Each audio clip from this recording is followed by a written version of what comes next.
പറമ്പിക്കുളം ആളിയാർ ഡാമിൽ നിന്നുള്ള ജലവിതരണ ക്രമത്തിൽ മാറ്റം ആവശ്യപ്പെടാനൊരുങ്ങി കേരളം. ഫെബ്രുവരി 27 നടക്കാനിരിക്കുന്ന കേരള തമിഴ്നാട് ജലവിഭവ വകുപ്പ് മന്ത്രിമാരുടെ യോഗത്തിൽ പുതിയ വിതരണക്രമം വേണമെന്ന ആവശ്യമുന്നയിക്കാനാണ് കേരളത്തിന്റെ ശ്രമം. News Malayalam exclusive. പറമ്പിക്കുളം ആളിയാർ കരാർ പ്രകാരം ഒരു വർഷം 7.25 TMC ജലം കേരളത്തിനായി മണക്കടവ് വിയറിലേക്ക് തമിഴ്നാട് വിട്ടു നൽകണമെന്നാണ് വ്യവസ്ഥ. ഇതിന്റെ അടിസ്ഥാനത്തിൽ ഓരോ മാസവും നൽകേണ്ട വെള്ളത്തിന്റെ അളവും കരാറിലുണ്ട്. എന്നാൽ കേരളം നേരിടുന്ന പുതിയ പ്രതിസന്ധി നിലവിലെ പട്ടിക പ്രകാരം കൂടുതൽ ജലം ആവശ്യമുള്ള സമയത്ത് കുറഞ്ഞ അളവിൽ ജലം ലഭിക്കുന്നു എന്നുള്ളതാണ്. നമ്മുടെ കാലാവസ്ഥയിലും കൃഷിയിലും വന്ന മാറ്റമാണ് പുതിയ പ്രതിസന്ധിക്ക് കാരണം. നിലവിലെ കരാർ പ്രകാരം ഫെബ്രുവരിയിൽ 200 മില്യൺ ക്യൂബിക് ഫീറ്റും മാർച്ചിൽ 480 മില്യൺ ക്യൂബിക് ഫീറ്റും ജലമാണ് ലഭിക്കേണ്ടത്. എന്നാൽ രണ്ടാം വിള നെൽകൃഷി ഇപ്പോൾ മാർച്ച് വരെ നീളുന്നുണ്ട് എന്നതിനാൽ കേരളത്തിന് പറമ്പിക്കുളം ആളിയാറിൽ നിന്നും ലഭിക്കുന്ന ജലം തികയാതെ വരുന്നുണ്ട്. ഏപ്രിലിൽ കുടിവെള്ള വിതരണത്തിനും ജലം ആവശ്യമാണ്. അതുകൊണ്ട് തന്നെ ഈ മാസങ്ങളിൽ ജലത്തിന്റെ അളവ് വർദ്ധിപ്പിക്കണം എന്നാണ് ജലസേചന വകുപ്പും കൃഷി വകുപ്പും ആവശ്യപ്പെടുന്നത്. ഫെബ്രുവരി 27 നടക്കുന്ന കേരള തമിഴ്നാട് ജലവിഭവ വകുപ്പ് മന്ത്രിമാരുടെ യോഗത്തിൽ ഇക്കാര്യം അവതരിപ്പിക്കാനാണ് സംസ്ഥാനത്തിന്റെ നീക്കം. പറമ്പിക്കുളം ആളിയാർ കരാർ 2 തവണ പുതുക്കേണ്ട കാലാവധി കഴിഞ്ഞിട്ടും നടപടികൾ നീളുന്ന സാഹചര്യത്തിലാണ് പുതിയ ജലവിതരണ ക്രമം വേണമെന്ന കേരളം ആവശ്യപ്പെടാനൊരുങ്ങുന്നത്.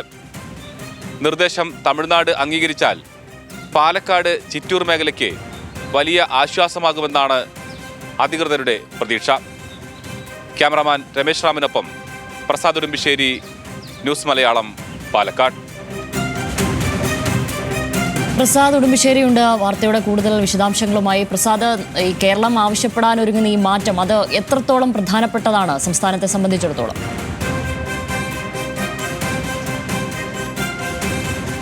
ഷമിലി, ഈ പറമ്പിക്കുളം ആളിയാർ കരാർ 70-ലാണ് നിലവിൽ വന്നതെങ്കിലും അതിന് മുൻകാല പ്രാബല്യം 1958 മുതൽ ആ കരാറിന് മുൻകാല പ്രാബല്യമുണ്ട്.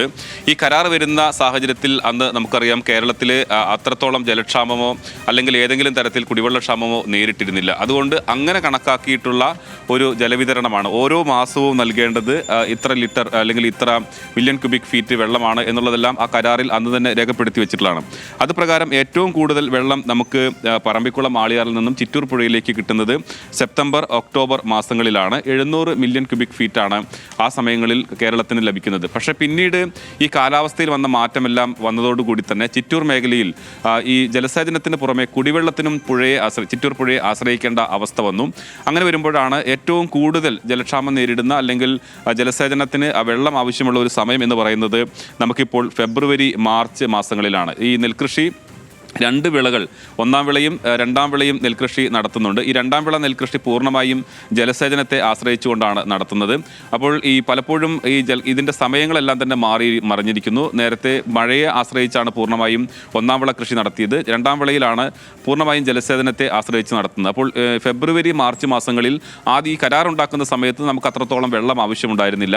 അങ്ങനെയാണ് ഈ മാസങ്ങളിൽ 200 മില്യൺ ക്യൂബിക്, അതായത് ആദ്യത്തെ 15 ദിവസം 100 മില്യൺ ക്യൂബിക് ഫീറ്റ്, അങ്ങനെ 200 മില്യൺ ക്യൂബിക് ഫീറ്റ് വീതമാണ് ആ വെള്ളം ഫെബ്രുവരിയിൽ വേണ്ടിയിരുന്നത്.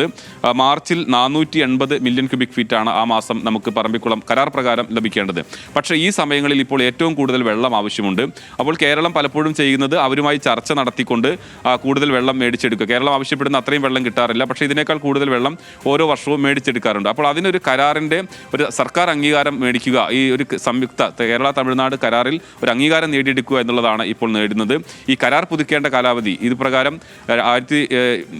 30 വർഷം കൂടുമ്പോൾ കരാർ പുതുക്കേണ്ടതാണ്. അങ്ങനെ 2 തവണ കരാർ പുതുക്കേണ്ട സമയം കഴിഞ്ഞിട്ടുണ്ട്. പക്ഷേ അതൊന്നും തന്നെ നടക്കുന്നില്ല. അത് ഇനിയും നീളാനുള്ള സാഹചര്യമുണ്ട്. അതുകൊണ്ടുകൂടിയാണ് ഇത്തരത്തിലൊരു ശ്രമം കേരളം നടത്തുന്നത്. നമുക്കൊരു വർഷം 7.25 TMC വെള്ളമാണ് പറമ്പിക്കുളം ആളിയാറിൽ നിന്നും ചിറ്റൂർ പുഴയിലേക്ക് കിട്ടേണ്ടത്. അപ്പോൾ ആ വെള്ളത്തിൻ്റെ അളവ്, മൊത്തത്തിലുള്ള വെള്ളത്തിൻ്റെ അളവ് കുറയ്ക്കാതെ ഓരോ മാസവും വരുന്ന വെള്ളത്തിൻ്റെ അളവിൽ മാറ്റം വരുത്തുക എന്നുള്ളതാണ് കേരളം ആവശ്യപ്പെടുന്നത്. ഈ 27-ാം തീയതി തിരുവനന്തപുരത്ത് വെച്ചാണ് സംയുക്ത മന്ത്രിയോഗം നടക്കുന്നത്. കേരള തമിഴ്നാട് ജലവിഭവ വകുപ്പ് മന്ത്രിമാർ ചർച്ച നടത്തുക.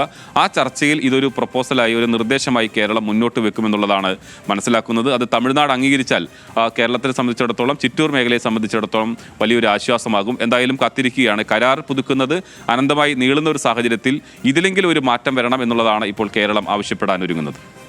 ശരി, പ്രസാദ് ഉടുമ്പിശ്ശേരിയാണ് പാലക്കാട് നിന്നും വിവരങ്ങൾ.